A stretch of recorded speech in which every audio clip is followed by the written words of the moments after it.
He once told me I was safe with him, and that was the first lie that changed everything. I remember the night I pointed a gun at Adrian Volkov more clearly than the night he found me, because that was the moment I realized he had never saved me. He had shaped me, molded every instinct, every silence, every step I took until I became something even he couldn't predict. The room was quiet, too quiet, the kind of silence that presses against your ribs. His city stretched beneath us through floor to ceiling glass, lights flickering like a heartbeat he controlled, and still he didn't move. Not when I stepped closer, not when I raised my hand, not even when I said his name the way I used to whisper it in fear, Adrian. His eyes met mine, steady, unreadable, but there was something new there, something I had never seen in 3 years, not anger, not control, something closer to recognition. Like he was finally seeing what he had created.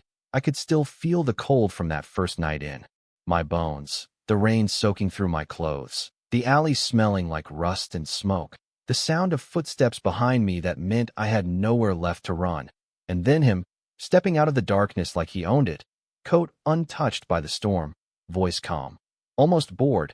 "Take her," he had said, like I wasn't even there, like I was just another decision, another piece on a board he already knew how to win. I should have run then, but I didn't, because something in the way he looked at me wasn't pity, it wasn't kindness, it was curiosity, and curiosity is far more dangerous. 3 years later, I stood in front of him, no longer shaking, no longer small. Every lesson he forced me to learn etched into my bones: how to read a room before a word is spoken, how to disappear without moving, how to become someone people underestimate until it's too late. He taught me all of it, every single thing. And now he was looking at me like he finally understood the cost. "You didn't save me," I said, quietly, my voice steady in a way it never used to be.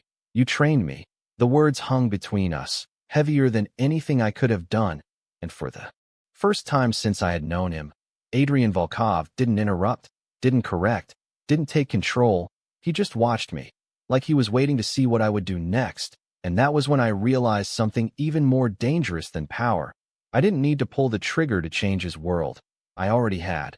I learned quickly that silence was the first language Adrian ever taught me. Not with words, but with the way rooms changed when he entered them. Conversations stopping mid-sentence. People adjusting their posture like gravity had shifted, and I watched, always watching, because that was what he expected of me. Not obedience, not gratitude.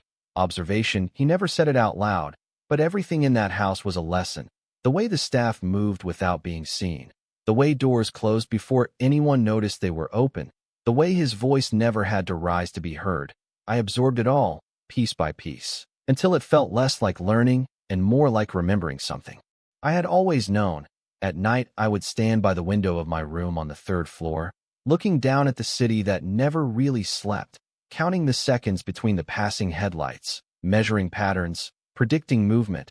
It became a game at first, something to keep my mind from drifting back to the alley, to the cold, to the version of me that used to shake at every sound. But over time it changed. It became instinct. And instincts are harder to unlearn than fear. Adrian noticed. Of course he did. He noticed everything. One evening he found me in his study. Not by accident. Nothing about him was accidental. "You are not afraid anymore," he said, standing in the doorway like he had been there the entire time. I did not turn around right away. I had learned that reacting too quickly was a weakness. Fear wastes time. I replied, my voice steady, measured, the way his always was. There was a pause, not long, but long enough for me to feel the shift in the air. Approval, maybe, or something more complicated. "Good," he said finally, stepping further into the room. "Because fear makes people predictable, and predictable people are easy to control." I should have heard the warning in that. But I did not.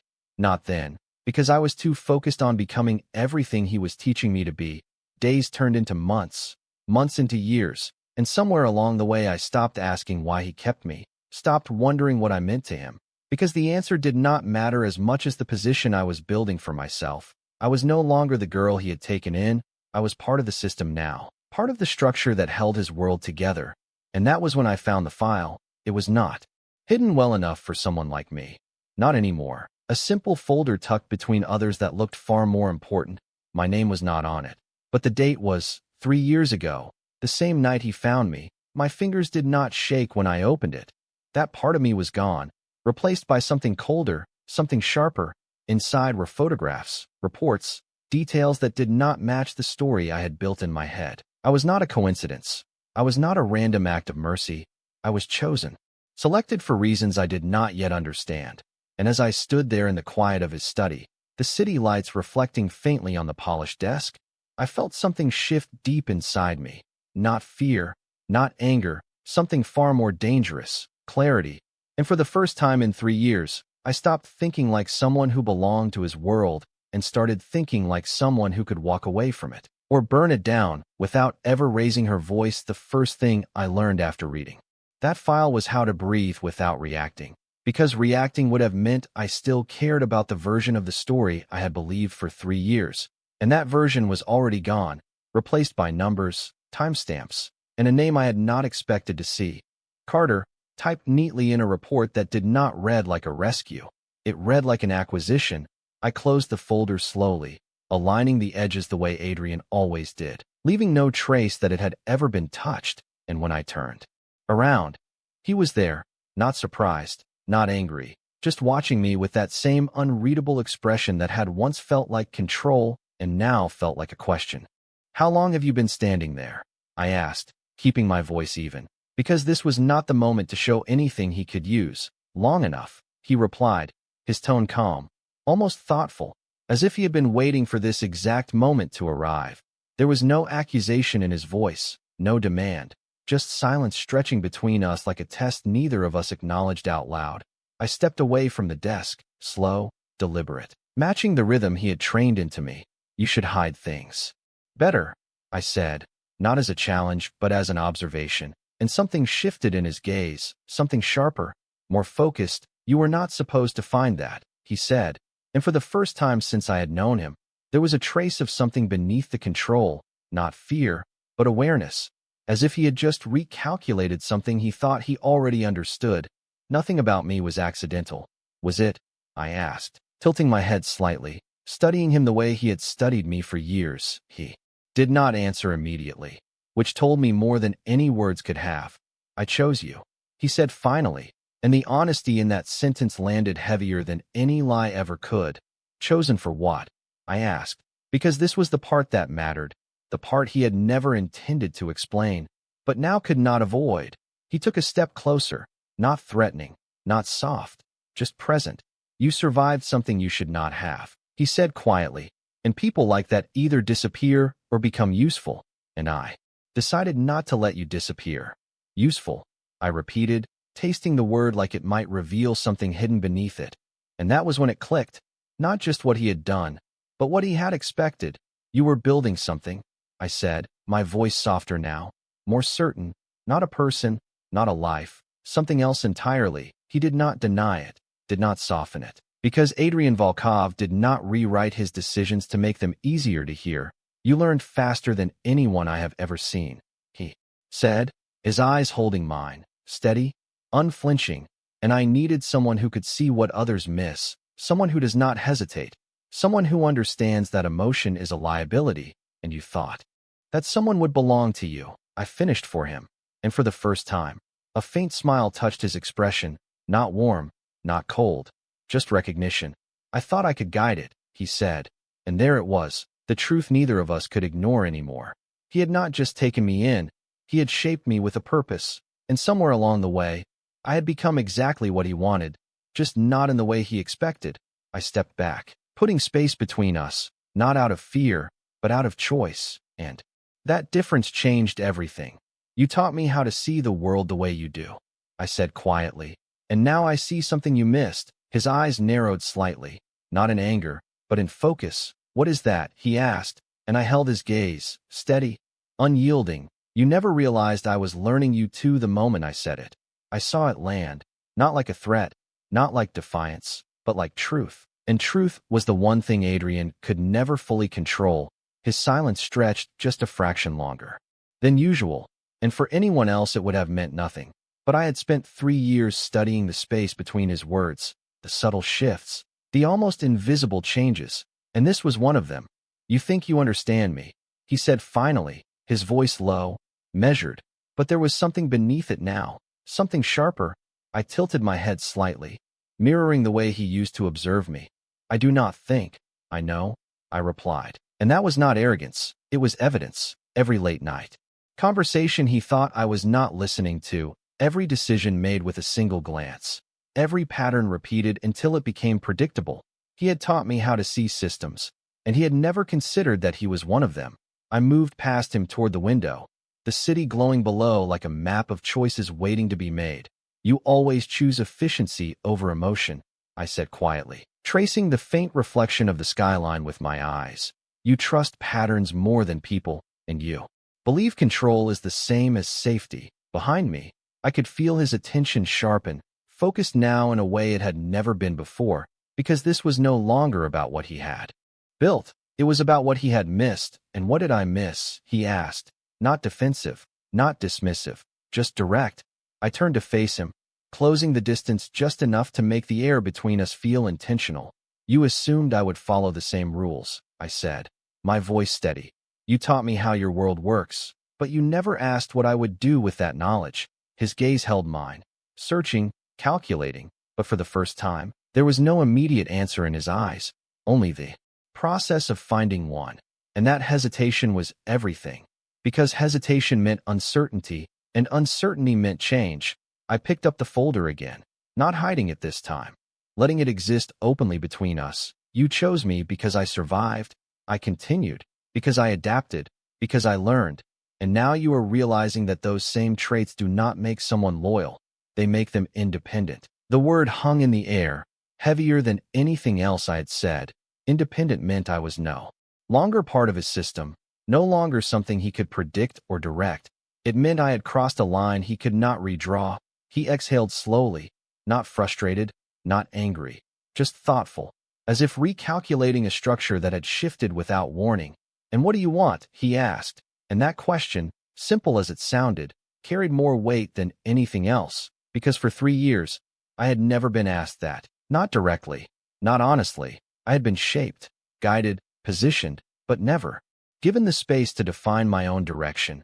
Until now, I let the silence sit for a moment, not as a tactic, but as a choice, because I could answer immediately, but I did not need to anymore. I stepped back, creating distance that felt deliberate, controlled. I want something you cannot give me, I said finally, watching the subtle tightening of his expression, not confusion, not anger, but recognition. And what is that? He asked, his voice quieter now, more focused. I held his gaze, steady, unwavering. Freedom, I said. And for the first time since the night he found me, Adrian Volkov did not look like the man who owned everything around him. He looked like a man realizing that the one thing he could not hold on to had been standing right in front of him all along. Freedom was not a word that belonged in Adrian Volkov's world. And I saw it in the way his gaze shifted, not away from me, never away, but deeper, like he was measuring the weight of something he had never needed to consider before. The room felt different now, not tense, not hostile, just changed, like a structure that had been perfectly balanced until one piece moved and everything else had to adjust. You already have more than most people ever will, he said, his voice calm, controlled, but there was an edge to it now, not anger, something closer to resistance. I almost smiled at that, because that was exactly how he saw things, in terms of possession, in terms of what could be given and what could be kept.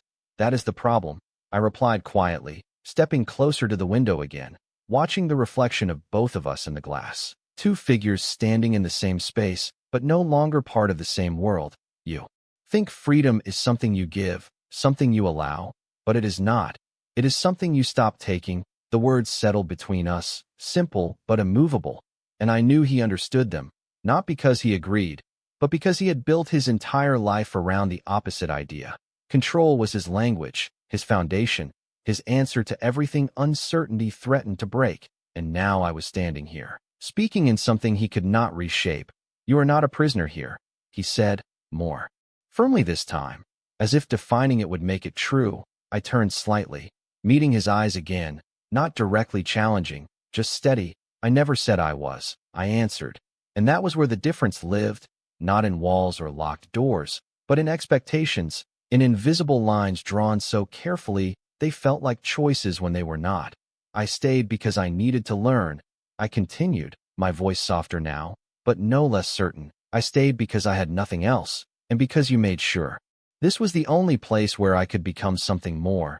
His jaw tightened almost imperceptibly, not from anger, but from recognition, because this was the part he could not deny. The environment he created had not just protected me. It had shaped my options until staying felt inevitable. You gave me knowledge, I said, holding his gaze. You gave me structure. You gave me a version of power, but you never gave me the choice to define what I would do with it. Silence answered me, not empty, but full, like the pause before something irreversible settles into place. I stepped back again, increasing the distance between us, not because I needed space, but because distance made the truth clearer. I am not asking you for permission, I said, my voice steady, grounded in something that did not need his approval anymore. I am telling you what happens next. His eyes narrowed slightly, not in threat, but in focus, the way he looked at a problem he intended to solve. And what is that? He asked. And there it was again, that question, direct, controlled, expecting an answer he could work with. I let a small breath out, not nervous, not uncertain, just aware of the shift that had already happened. I leave, I said, and the simplicity of it carried more weight than anything complicated ever could, because leaving his world was not just a decision, it was a disruption, a variable he had never planned for. His silence returned, but this time it felt different, not analytical, not detached, something closer to stillness, like the moment before a realization fully forms, and for the first time since I had known him. Adrian Volkov did not respond immediately, because for the first time, there was nothing he could say that would change what I had already decided for a moment. I thought he would stop me, not with force, not with threats, but with something far more effective, a single sentence that would make me question everything I had just said, because that was his strength, not control through action, but control through understanding. But he did not speak, and that silence told me more than anything else ever could. He was thinking, recalculating, searching for a way to fit this new variable into a system that had never failed him before. I turned away first, not out of submission, but because I no longer needed to measure his reaction to validate my decision. The door was only a few steps away, a simple piece of wood and steel that had never felt like an exit until now. Every step I took toward it felt different, heavier, not because I doubted myself, but because I understood the weight of what I was leaving behind. Not just the house, not just the structure, but the version of me that had been shaped within it. You think you can just walk away? His voice finally cut through the quiet, low, controlled, but carrying something deeper now, not anger, something closer to disbelief. I paused, my hand hovering just inches from the door handle, not turning around yet, because this moment mattered, the space between his question and my answer. Yes, I said simply, because for the first time, the answer did not need explanation. I heard the subtle shift of his movement behind me, the soft sound of shoes against polished floors, measured, deliberate, the way everything about him always was. You do not understand what is outside of this, he continued, his tone steady. But there was an edge beneath it now, not fear for himself, but something else, something I had not expected, concern. I almost smiled at that, not because it was wrong, but because it came too late. I understand more than you think, I replied, finally turning to face him again, my expression calm, not defiant, just certain. You taught me how to see the world as it is, not as people pretend it to be. His eyes searched mine, not for weakness, but for hesitation, and when he did not find it, something in his posture shifted, almost imperceptible, but enough, because I had learned to read the smallest changes. You are not ready, he said, and this time it was not a command, not an attempt to control. It was a belief, one he had held on to since the moment he chose me. I took a step back from the door, not toward him, not away, just enough to change the angle. Ready is not something you decide for me, I said quietly, and the truth of it settled between us. Undeniable, he had decided everything for 3 years, what I learned, where I went, who I became. But this was different. This was mine. The city lights flickered behind me through the glass, reflecting faintly in his eyes, and, for the first time, they did not look like something he owned. They looked like something he was losing. If you leave, he began, then stopped. As if the rest of the sentence did not exist in a form he could use, I waited, not impatient, not pushing, just allowing the moment to unfold. Because whatever he was about to say, it was not something he had planned, and that made it real. You will not be able to come back, he finished. And there it was, not a threat, not a warning, just a statement. I nodded once, slow, acknowledging the weight of it without resisting. I know, I said, and I meant it, because leaving was not about testing limits. It was about crossing a line that could not be undone. His gaze held mine for a second longer, something unspoken passing between us, something that did not fit into control or logic or strategy, something closer to understanding. And then I turned the handle, the sound quiet, almost insignificant, but in that moment it felt like the loudest thing in the world. And as the door opened, I realized something he had not. I was not walking away from his world. I was stepping into my own. The air outside felt colder than I remembered, not because of the temperature, but because there was nothing left to soften it. No walls, no structure, no quiet system built to anticipate every step before I took it. Just space, open and unfiltered. And for the first time in 3 years, I felt the absence of something I had not realized I depended on. Not him. Not exactly. But the certainty he created, the predictability of a world where every variable had already been measured. I stepped forward onto the empty street, the sound of the door closing behind me softer than I expected, almost gentle, like it was not meant to be final. But I did not turn back, because turning back would mean I was still part of that system. And I was not anymore. The city stretched out in front of me, alive in a way it had never felt before.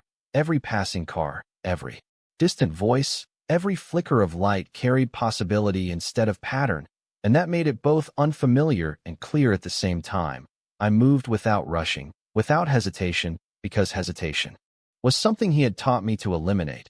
But now it served a different purpose, not to follow, but to choose. My phone vibrated in my pocket, the sound sharp against the quiet rhythm of my thoughts. I stopped walking, not because I was surprised, but because I had been expecting it. Everything about him was calculated, including when he chose to reach out.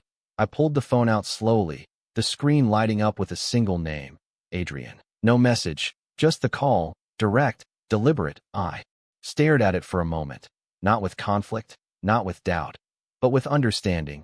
This was not about pulling me back. He knew better than that now. This was about something else, something he had not yet said. I let it ring once more before answering, bringing it to my ear without speaking. Silence filled the space between us again, but it felt different now, not controlled, not measured, just open. Where are you? His voice came through, low, steady, but without the certainty it used to carry. I looked ahead, watching the reflection of the city lights ripple across a glass storefront. Close enough, I replied, because the exact location did not matter. What mattered was that I was no longer where he expected me to be. There was a pause on the other end, shorter than before, but still there. You should not have left like that, he said, and I could hear it now. Not control, not authority, something closer to restraint, like he was choosing his words instead of commanding them. I almost smiled at that, because that alone proved how much had changed. I did not leave like anything, I answered calmly. I left when I was ready. Another silence followed, but this one carried weight, not tension, but realization. Like something was settling into place that neither of us could ignore anymore. You think you are free now, he said, not mocking, not dismissive, just questioning. I took a slow breath, letting the city fill the space around me, feeling it in a way I never had before. I know I am, I replied, and this time, there was no hesitation at all, because freedom was not something he could define for me anymore. It was something I had already stepped into. There was a faint shift in his breathing, almost imperceptible, but enough, because I knew his patterns better than anyone, and this one did not fit. If something happens, he started, then stopped, as if the rest of the sentence did not belong to the man he had always been. I waited, not pushing, not filling the silence, because this was his moment, not mine. You call me, he finished, and the simplicity of it carried more meaning than anything else he had ever said to me. Not a command, not an expectation, just a statement. I held the phone a little tighter, not out of need, but out of recognition, because in that moment, I realized something I had not expected. Leaving his world had not erased the connection between us, it had changed it. And change was something neither of us could control any more. The call ended, but the silence it left behind stayed with me longer than his voice ever had. Not heavy, not demanding, just present, like something unfinished that neither of us had decided how to define. Yet, I slipped the phone back into my pocket and kept walking, letting the rhythm of the city settle into me, not as noise, but as something alive, something unscripted. Every step forward felt less like leaving and more like becoming. And that difference mattered, because for the first time, I was not reacting to a world that had already been designed for me. I was shaping my own movement within it. I stopped at the corner of a quiet street, the glow of a diner sign flickering above me, casting uneven light across the pavement. It was ordinary, simple, the kind of place I would have ignored before, but now it held something else, possibility without expectation. I stepped inside, the bell above the door chiming softly, and for a moment, no one looked at me like they knew who I was supposed to be. No one adjusted their posture, no one waited for a signal. They just existed. And that simplicity felt unfamiliar in a way I had to learn how to stand in. I took a seat near the window, my reflection faint in the glass, not defined by his world anymore, not shaped by his expectations, just me. The waitress approached with a small smile, her voice casual, unguarded. "What can I get you?" I hesitated. For half a second, not because I did not know, but because no one had asked me something that simple in a long time. "Coffee," I said finally, my voice quieter than usual, not weak, just different. She nodded and walked away without a second thought. And that, more than anything, felt like freedom. I sat there, watching the street outside, the movement of people who did not know me, did not expect anything from me. And for a moment, I let myself exist without calculating, without predicting, just observing without purpose. My phone remained still in my pocket, but I could feel its weight, not as a tether, but as a reminder, because leaving had not erased the connection. It had only changed its shape. I knew he would not call again tonight, not because he did not want to, but because he would be thinking, analyzing, trying to understand a version of me that no longer fit into his system. And for the first time, that thought did not make me feel small. It made me aware of something else. Something I had not fully named yet. Power. Not the kind he had taught me. Not control or influence or strategy, but something quieter, something rooted in choice. The coffee arrived. Warm, steady. I wrapped my hands around the cup, feeling the heat settle into my palms. Grounding. Real. I took a sip, letting the taste linger. Simple. Unremarkable. And yet it felt like the most deliberate decision I had made in years. Outside, a car slowed at the curb, headlights cutting briefly through the glass, and for a split second, my instincts sharpened, not out of fear, but out of habit. I watched, measured, analyzed, and then I stopped myself, because not everything needed to be read like a pattern anymore. Not everything was part of a system I had to navigate. Some things were just moments, passing, undefined, and that realization shifted something inside me again. I leaned back slightly, exhaling slowly, letting the tension I had carried for 3 years loosen in a way I had not thought possible. But even as I did, I knew something else was already beginning, because leaving his world did not mean stepping into something empty. It meant stepping into something unknown, and unknown did not mean safe. It meant open, and open meant anything could happen next. And for the first time, I was not just ready for that. I was the one who would decide what it became. The coffee had gone cold before I realized I had not taken another sip. My fingers still wrapped around the cup like I needed the warmth to anchor something deeper than just the moment. Outside the window, the city kept moving, indifferent, steady, unaware that something had shifted in a way that could not be undone. I watched people pass by without recognizing them, without assigning meaning to their steps. And for the first time in years, I let them remain exactly what they were, strangers, not variables, not pieces in a system I needed to understand, just lives moving parallel to mine, without intersecting unless I chose it. That thought settled quietly but firmly, because choice had become something real now, not an illusion shaped by someone else's design. I reached into my pocket and pulled out the phone again. Not because it had buzzed, not because I expected anything, but because I wanted to see it. The screen lit up with nothing new. No missed calls, no messages, just silence. And yet it felt different than before. Because this silence was not his, it was mine. I placed the phone face down on the table, a small, deliberate act that felt larger than it should have, like setting down the last piece of something I no longer needed to carry the same way. The waitress passed by again, offering a quiet refill, and I nodded, accepting without overthinking it. Simple decisions, small moments. They were unfamiliar in their simplicity, but they felt right in a way I had never allowed myself to experience. I leaned back slightly, letting my gaze drift toward the reflection in the glass again, studying the person looking back at me, not as a project, not as something to improve or adjust, but as someone who had stepped out of a defined role into something undefined. And that uncertainty did not feel like a weakness anymore.